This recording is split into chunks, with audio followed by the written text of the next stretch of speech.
Hello everyone, welcome to our channel ClearNet with us in Commerce. The topic for today's discussion is organizational culture from Unit 6 Business Management and Human Resource Management. This is part 1 of the video. Before starting the video, please subscribe to our channel and hit the bell icon to get notification every time a video is uploaded. You can mail us at clearnetwithus@gmail.com and you can also follow us on our Facebook page. So without delaying any further, let's start with the video. Organizational culture. What do we mean by organizational culture?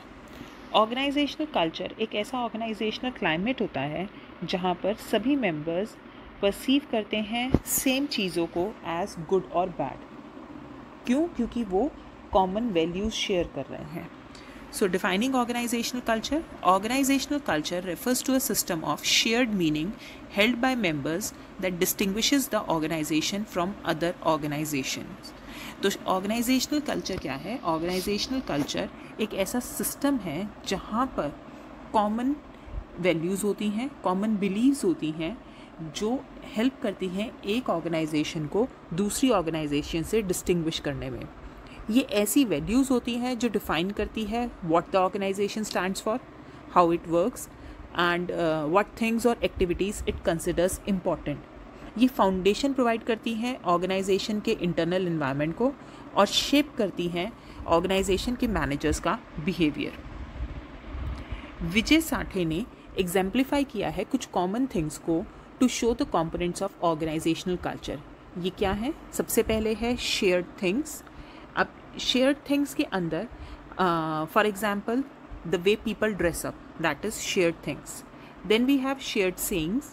Shared sayings में for example कहा जा सकता है top management will tell us what to do. Shared actions या इसको हम shared doings भी बोलते हैं. इसमें शेयर्ड एक्शंस हो सकते हैं that close direction from the top, कि ऑर्गेनाइजेशन को डायरेक्शंस मिलेंगी टॉप मैनेजमेंट से. And last we have shared feelings. Shared feelings में एग्जाम्पल हो सकता है we don't need to worry about what to do in a crisis. ये सभी मिलकर कुछ अजम्पशंस, मतलब बेसिकली शेयर्ड अजम्पशंस फॉर्म करती हैं जो बताती हैं कि ऑर्गेनाइजेशन का कल्चर क्या है. जैसे कि जो अभी मैंने आपको एग्जांपल्स दिए हैं शेयर्ड सेइंग्स, शेयर्ड एक्शंस और शेयर्ड फीलिंग्स के अंदर, ये डिनोट करते हैं that in case of any problem top management will always be there to support its employees. तो ये है मीनिंग ऑर्गेनाइजेशनल कल्चर का. Next we have features of organisational culture. Organisational culture के ये फॉलोइंग फीचर्स होते हैं. सबसे पहले है शेयर्ड मीनिंग. शेयर्ड मीनिंग जो है वो रिप्रेजेंट करता है कॉमन ओपिनियन और परसेप्शंस का जो ऑर्गेनाइजेशनल मेंबर्स जिसमें बिलीव करते हैं.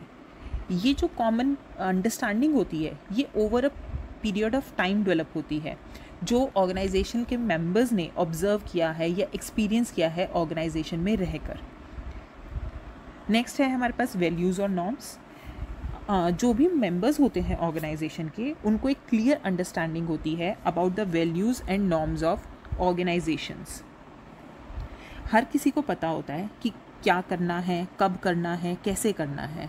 ये जो वैल्यूज़ हैं ये अराइज होती हैं थ्रू रिपीटेड बिहेवियर जो over the long period of time वो करते आ रहे हैं और धीरे धीरे ये गाइड बन जाते हैं हमारे इंडिविजुअल बिहेवियर के लिए और हम खुद को एसोसिएट करने लग जाते हैं इस वैल्यू सिस्टम से. नेक्स्ट है बिहेवियरल कंसिस्टेंसी. बिहेवियरल कंसिस्टेंसी मतलब ऑर्गेनाइजेशनल कल्चर जो है वो प्रमोट करता है बिहेवियरल कंसिस्टेंसी को, कि हम जो मेंबर्स हैं वो सेम मैनर में बिहेव करें जिससे कि इंटरपर्सनल कॉन्फ्लिक्ट्स और टेंशन्स जो हैं वो रिड्यूस होंगी. Then we have descriptive. Descriptive का मतलब है यहाँ पर कि ऑर्गेनाइजेशनल कल्चर जो है वो डिस्क्राइब करता है कि एम्प्लॉयज़ किस तरह से परसीव करते हैं ऑर्गेनाइजेशन को और वो ऑर्गेनाइजेशन को एज एन इंडिपेंडेंट एंटिटी देखते हैं. यहाँ पर ये ज़रूरी नहीं है कि वो उसको पसंद भी करें, सिर्फ वो कैसे देखते हैं उनके अकॉर्डिंग ऑर्गेनाइजेशन क्या है, ऑर्गेनाइजेशन का कल्चर क्या है, हम यहाँ पर उसकी बात कर रहे हैं. Then we have organisational philosophy. Organisational philosophy describe करती है ऑर्गेनाइजेशन की फ़िलॉसफी को in terms of its policies. जैसे कैसे कस्टमर्स के साथ डील करना है, एम्प्लॉयज़ के साथ डील कैसे करना है, या जो बाकी अदर पार्टीज़ हैं उनके साथ किस तरह से डील करना है। Then we have clear guidelines. Guidelines जो हैं वो गवर्न करती हैं ऑर्गेनाइजेशन की फंक्शनिंग को, क्योंकि क्लियरली लेड डाउन रूल्स होते हैं जो यूनिफॉर्मली फॉलो करने होते हैं ऑर्गेनाइजेशन के हर मेंबर को, ठीक है। And the last is sense of belongingness. Organisational culture जो है वो क्रिएट करता है एक सेंस ऑफ बिलोंगिंगनेस, एक सेंस ऑफ वननेस ऑर्गेनाइजेशन के मेंबर्स के बीच में। मेंबर्स जो हैं ऑर्गेनाइजेशनल कल्चर की वजह से अपने आप को ऑर्गेनाइजेशन का एक पार्ट मानते हैं और वो फुल्ली अग्री करते हैं, फुल्ली काम करते हैं जो कल्चर बना हुआ है उसके according. So these were the features of organisational culture. Next we have culture artefacts और ट्रांसमिशन ऑफ ऑर्गेनाइजेशनल कल्चर। अब कल्चर, ऑर्गेनाइजेशन का कल्चर किस तरह से इमर्ज होता है या मैनिफेस्ट होता है, वो यहाँ पर हम देख रहे हैं कि वो कैसे होता है। ये जो भी हम यहाँ पर पॉइंट्स लेंगे वो कल्चर आर्टिफैक्ट्स कहे जाते हैं, क्योंकि आर्टिफैक्ट्स का मतलब होता है समथिंग विच इज़ ऑब्जर्वेबल। तो ये एक तरह से ऑब्जर्वेबल एस्पेक्ट है हमारे कल्चर का। सबसे पहले है हमारे पास स्टोरीज़ ऑर्गेनाइजेशनल वैल्यूज़ के बारे में, ऑर्गेनाइजेशन के रूल्स के बारे में, या उसकी पास्ट और प्रेजेंट प्रैक्टिसेस के बारे में हमें ऑर्गेनाइजेशनल कल्चर बताता है और वो एक पॉजिटिव इम्प्रेशन क्रिएट करता है ऑर्गेनाइजेशन के बारे में एम्प्लॉयज़ के माइंड में। बहुत सारी अलग अलग तरह की स्टोरीज़ होती हैं जो रिफ्लेक्ट करती हैं कि ऑर्गेनाइजेशन किसी भी प्रॉब्लम के साथ कैसे डील करता है, उसको रिफ्लेक्ट करती हैं। For example Henry Ford too जो थे वो चेयरमैन थे फोर्ड मोटर कंपनी के। उनको बहुत बार ऐसे कहते हुए सुना गया था, it's my name that's on the building. वो ऐसा तब बोलते थे जब भी कोई भी पर्सन या कोई मैनेजर ऑर्गेनाइजेशन में एरोगेंटली एक्ट करता था, तो वो उस पर्सन को याद दिलाते थे कि मेरा नाम लिखा है बिल्डिंग पे, मैं ये कंपनी चला रहा हूँ, तो आपको वही करना पड़ेगा जो कि सुटेबल है, जो उन्होंने कहा है। इसी तरह से अगर हम नाइकी की बात करें तो जो नाइकी के को फाउंडर थे बिल बोवरमैन, उन्होंने क्या किया था, उन्होंने अपने वाइफ के वॉफल आयरन में रबर पोर कर दी थी so as to create a better running shoe. तो ये स्टोरी से ये पता चलता है कि नाइकी जो है वो इनोवेशन पे कितना फोकस करती है। तो इस तरह की बहुत सारी स्टोरीज होती हैं ऑर्गेनाइजेशंस में जो रिफ्लेक्ट करती हैं कि ऑर्गेनाइजेशन किस सिचुएशन में कैसे डील करता है। Next we have symbols. Symbols में हम बेसिकली सिंबल्स जो है वो ट्रांसमिट करते हैं इंटेंशंस ऑर्गेनाइजेशन की, जो बहुत बार वर्ड्स नहीं कर पाते हैं।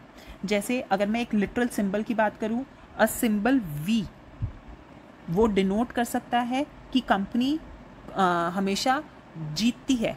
It can denote victory for the company, ठीक है। और भी तरह के सिंबल्स हो सकते हैं, for example size, shape, location या एज ऑफ बिल्डिंग, वो भी रिफ्लेक्ट कर सकती है ऑर्गेनाइजेशन के कल्चर को। ब्रिटिश एयरवेज ने अपने कॉरपोरेट कल्चर में चेंज लाने के लिए अपने हेडक्वार्टर की जो उसकी बिल्डिंग थी उसको चेंज किया था। पहले जो ब्रिटिश एयरवेज का हेड ऑफिस था वो लंदन के हीथ्रो एयरपोर्ट के पास था और वो बिल्डिंग बहुत पुरानी थी, तो वो कहीं ना कहीं रिफ्लेक्ट करती थी कि ये जो ऑर्गेनाइजेशन है ये ब्यूरोक्रेटिक कल्चर को फॉलो करती है। इसको चेंज करने के लिए उन्होंने एक नई बिल्डिंग बनाई थी जिसमें जो उन्होंने आर्टिफैक्ट्स यूज़ किए थे वो एक नया मीनिंग डिनोट कर रही थी। Next we have language. Language जो है वर्क प्लेस की, वो ऑर्गेनाइजेशन की कल्चर के बारे में बहुत कुछ बताती है। बहुत सारी ऑर्गेनाइजेशंस ऐसी हैं जो लैंग्वेज यूज़ करती हैं as a way to identify members of a culture और सब कल्चर। और जब ऑर्गेनाइजेशन के मेंबर्स इस लैंग्वेज को लर्न कर लेते हैं, समझ जाते हैं, तो वो डिनोट करता है कि उन्होंने ऑर्गेनाइजेशन को एक्सेप्ट कर लिया है, ठीक है। जैसे कि ऑर्गेनाइजेशंस जो है बहुत बार डेवलप कर लेती है लैंग्वेज अपने कस्टमर्स को डिफ़ाइन करने के लिए या किसी भी चीज़ के बारे में बात करने के लिए। अगर सपोज़ किसी एम्प्लॉई ने वी सिंबल, अगेन मैं वी सिंबल की बात कर रही हूँ कि वी सिंबल अगर दिखाया है तो it will denote that he is talking to a very important client. तो इस तरह के हर ऑर्गेनाइजेशन की अपनी कुछ लैंग्वेज, कोई जार्गन्स कुछ टर्म्स एक्रोनिम्स होते हैं जो ओवर द टाइम वो सीख जाते हैं, और जब वो सीख जाते हैं they become the part of the organisation. Then we have rituals. बहुत सारी कंपनीज कुछ सर्टेन रिचुअल्स परफॉर्म करती हैं अपनी अचीवमेंट्स को एक्सप्रेस करने के लिए. For example time to time जो है एनुअल फंक्शंस किए जाते हैं, ठीक है, हर साल एनुअल फंक्शंस किए जाते हैं टू अनाउंस इम्पॉर्टेंट अचीवमेंट्स, जो डिनोट करता है ऑर्गेनाइजेशन की डिटर्मिनेशन, उसका ऑप्टिमिज्म, ये सब कुछ वो डिनोट करता है. हम रिचुअल्स की फॉर्म में ड्रेस भी ले सकते हैं ऑर्गेनाइजेशनल मेंबर्स की, या आप विजिटर्स को कैसे ग्रीट करते हो, फेलो एम्प्लॉयज़ को कैसे ग्रीट करते हो, सीनियर एग्जीक्यूटिव्स किस तरह से ट्रीट करते हैं सबऑर्डिनेट्स को, ये भी आ सकता है इसमें. Then we have ceremonies. Ceremonies जो हैं वो थोड़े ज़्यादा फॉर्मल होते हैं रिचुअल्स से. कुछ ऐसी स्पेसिफिक सेरेमनीज़ की जाती हैं ऑर्गेनाइजेशंस में जो डिनोट करती है इम्पॉर्टेंट ओकेजन्स को. ये ओकेजन्स जो हैं, ये सेरेमनीज़ जो हैं, ये ऑर्गेनाइजेशन को अपॉर्चुनिटी प्रोवाइड करती हैं. For example to reward and recognise the employees जिनका बिहेवियर जो है बहुत अच्छा रहा है, जिन्होंने बहुत हार्ड वर्क किया है. और ऐसी सेरेमनीज़ मैसेज देती हैं ऑर्गेनाइजेशन में कि जो भी ऑर्गेनाइजेशन के हीरोज़ हैं उनको एडमायर किया जाएगा. सेरेमनीज़ हो सकती हैं in the form of, for example, celebrating the launch of the new product, और when the company has won a new contract, उस फॉर्म में भी वो हो सकती है. Last we have statement of principles. Statement of principles जो हैं वो डायरेक्ट स्टेटमेंट्स होती हैं, एक्सप्लिसिटली रिटन प्रिंसिपल्स होते हैं ताकि वो सबके सामने आ सकें. कुछ कंपनीज जो हैं वो एक्सप्लिसिटली इनको पब्लिश कराती हैं, डिनोट करती हैं, जिससे वो डिनोट कर सकें उनके कोड्स ऑफ एथिक्स, ठीक है. जैसे कि फॉर एग्जांपल टाटा का एक कॉम्प्रिहेंसिव कोड ऑफ कंडक्ट है जिसको कहा जाता है TCOC. ये कंडक्ट जो है वो इंट्रोड्यूस किया गया था 1998 में, और ये एक्सप्रेस करता है कंपनी की वैल्यूज़ को in a straightforward manner, जो क्रिस्टल क्लियर बता देता है कि what is expected of anyone in the organisation. ये जो कोड ऑफ कंडक्ट है, ये ऑब्वियसली ये कोर वैल्यूज़ जो है इसकी वो हमेशा से सेम रही हैं, ये अभी तक अनऑल्टर्ड है इसकी कोर वैल्यूज़, लेकिन कोड को वैसे मॉडिफाई किया गया है so as to keep up with the changing environment. तो ये थे हमारे कल्चर आर्टिफैक्ट्स, या किस तरह से ट्रांसमिट किया जाता है ऑर्गेनाइजेशनल कल्चर को. Next we have essence of organisational culture. अब यहाँ पर हमारे पास कुछ आप कह सकते हैं कुछ बेसिक फीचर्स या कैरेक्टरिस्टिक्स हैं जो डिनोट करते हैं या जो एग्जिबिट करते हैं कि एक एसेंस क्या किस तरह से हो सकता है ऑर्गेनाइजेशनल कल्चर का. सबसे पहले है इसमें innovation and risk taking. Innovation and risk taking denote करता है the degree to which employees are encouraged to be innovative and risk taking, कि हमारे जो एम्प्लॉयज़ हैं वो कितने इनोवेटिव या कितने रिस्क टेकिंग हैं. नेक्स्ट है attention to detail. Attention to detail, degree to which employees are expected to exhibit precision, analysis and attention to detail, कि हमारे जो employees हैं वो कितना फोकस करते हैं डिटेल पर. Then we have outcome orientation. Outcome orientation के अंदर हम देखते हैं the degree to which management focuses on results or outcomes rather than, मतलब उनका फोकस जो है वो रिजल्ट क्या आया या आउटकम क्या है उस पर है, ना कि जो टेक्निक्स या प्रोसेसेस को यूज़ किया गया है उन रिजल्ट्स और आउटकम्स को अचीव करने के लिए. Then we have people orientation. People orientation में हम देखते हैं the degree to which management decisions take into consideration the effects of outcomes on people of the organisation, कि वो जो भी डिसीजंस ले रहे हैं उससे जो ऑर्गेनाइजेशनल मेंबर्स हैं उन पे क्या इफ़ेक्ट पड़ेगा. Then we have team orientation. Team orientation के अंदर हम देखते हैं the degree to which various organisational activities are organised on team basis rather than individual basis, कि मतलब कितनी एक्टिविटीज़ हो रही हैं जो टीम बेस्ड हैं और इंडिविजुअली बेस्ड नहीं हैं. Then we have aggressiveness. Aggressiveness के अंदर हम देखते हैं the degree to which people in the organisation are aggressive and competitive rather than easy going, मतलब वो काम को लाइटली नहीं ले रहे हैं, वो उसको बहुत अच्छे से बहुत शिद्दत से कर रहे हैं. And last we have stability. Degree to which the organisation emphasises in maintaining the status quo rather than change. ये सब जो करेक्टरिस्टिक्स है ना, ये कॉन्टिनम पे एग्जिस्ट करते हैं फ्रॉम लो टू हाई, और इन करेक्टरिस्टिक्स के बेसिस पर एक ऑर्गेनाइजेशन के कल्चर को आइडेंटिफाई किया जा सकता है। इसी की हेल्प से ऑर्गेनाइजेशन का कल्चर जो है वो यूनिक बनता है और हेल्प करता है in distinguishing it from other organisations. तो ये था हमारा essence of organisational culture. Next we have Schein's model of organisational culture. In 1980 एक सोशल साइकोलॉजिस्ट थे एडगर शेन, जिन्होंने डेवलप किया था organisational culture model to make culture more visible within an organisation. Edgar Schein ने कहा था कि organisations जो हैं उनका कल्चर एक दिन में नहीं बन जाता है, वो over a time period of time develop होता है due to the external environment, और जैसे जैसे ऑर्गेनाइजेशन में वर्किंग हो रही है, इंटरनल एनवायरनमेंट जैसे है ऑर्गेनाइजेशन का, जिस तरह से प्रॉब्लम सॉल्व की जा रही हैं, मतलब पास्ट एक्सपीरियंस के बेसिस पर जब आप काम करना स्टार्ट करते हो तो उससे एक ऑर्गेनाइजेशन का कल्चर डेवलप होता है। बेसिकली एडगर शेन ने 3 लेवल्स ऑफ ऑर्गेनाइजेशनल कल्चर जो है वो दिए थे। तो 3 लेवल्स क्या हैं अब वो? सबसे फर्स्ट लेवल पे है हमारे पास ऑब्जर्वेबल आर्टिफैक्ट्स, ये सरफेस लेवल पर एग्जिस्ट करता है ऑर्गेनाइजेशन के। सेकंड लेवल है एस्पाउस्ड वैल्यूज़, और थर्ड लेवल जो विजिबल नहीं होता है वो है बेसिक अजम्पशंस। जैसे मैंने कहा आपको, सबसे पहले हम बात करते हैं ऑब्जर्वेबल आर्टिफैक्ट्स की। ऑब्जर्वेबल आर्टिफैक्ट्स जो हैं they mark the surface of the culture in every organisation.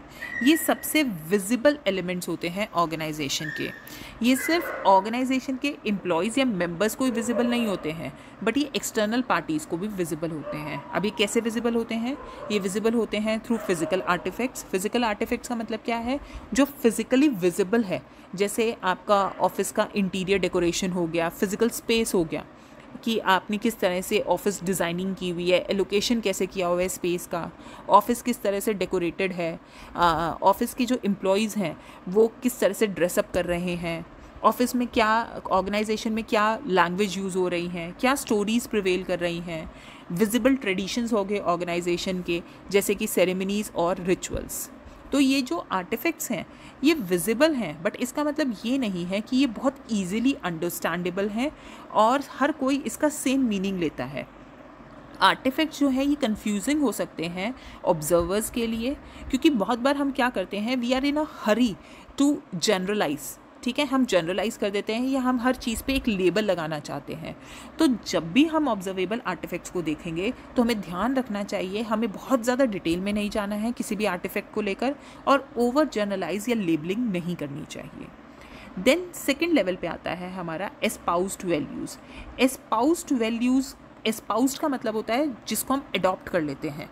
ठीक है, तो अगर आप इसे बेसिक अजम्पशन से कंपेयर करें तो वैल्यूज़ जो हैं आप देख सकते हैं वो एक हायर लेवल पर हैं ऑफ कॉन्शियसनेस, और ये रिफ्लेक्ट करती हैं जो ऑर्गेनाइजेशन के मेंबर्स हैं उनका shared opinion regarding how things should be.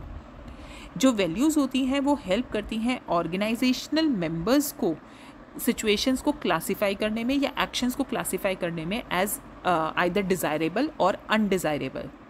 एस्पाउस्ड values जो हैं वो ऑर्गेनाइजेशन की स्टेटेड वैल्यूज़ होती हैं, और रूल्स होते हैं, बिहेवियर्स होते हैं।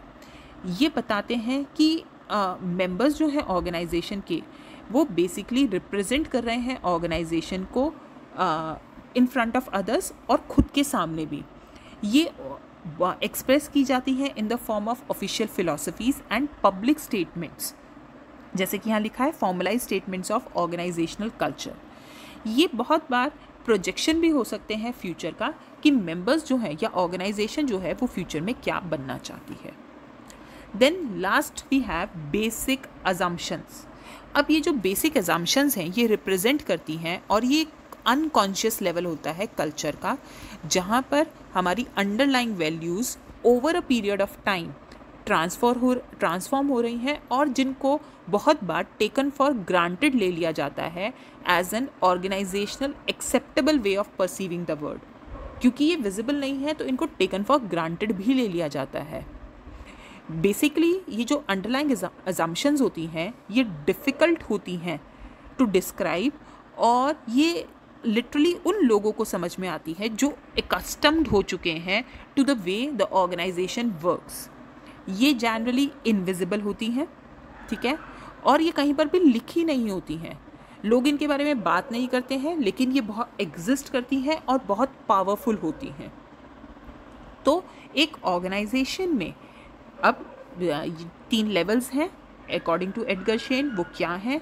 वो हैं हमारे ऑब्जर्वेबल आर्टिफैक्ट्स जो सरफेस लेवल पे एग्जिस्ट कर रहे हैं, जो हर किसी को विजिबल हैं, क्योंकि ये विजिबल एलिमेंट्स होते हैं ऑर्गेनाइजेशन में। देन होती हैं हमारी एस्पाउस्ड वैल्यूज़, जो वैल्यूज़ ऑर्गेनाइजेशन ने ओवर द टाइम अडॉप्ट कर लेती हैं। इनको जनरली रिप्रेजेंट किया जाता है in the form of official statements. और लास्ट होती है बेसिक अजम्पशंस। ये बेसिक अजम्पशंस अनकॉन्शियस लेवल पे होती हैं, ये रिटन नहीं होती हैं, अनरिटन होती हैं, ठीक है, और ये उनको समझ में आती हैं जो एकस्टम्ड हो चुके हैं ऑर्गेनाइजेशन की वर्किंग से। तो ये था हमारा Schein's model of organisational culture. I hope आज का वीडियो आपको समझ में आया होगा। In case of any query आप नीचे कमेंट बॉक्स में लिख सकते हैं। ये है आज के टॉपिक का प्रैक्टिस क्वेश्चन। आप इसका आंसर कमेंट सेक्शन पे दे सकते हैं and I will tell you the right answer there only. So that's all for today. Thanks for watching the video and hope this video was clear to you. ये सिर्फ part 1 था, जल्दी ही इसका part 2 आएगा। If you haven't subscribe to our channel yet, please subscribe to and share it with your friends. We will meet you soon with another video. Till then, happy learning.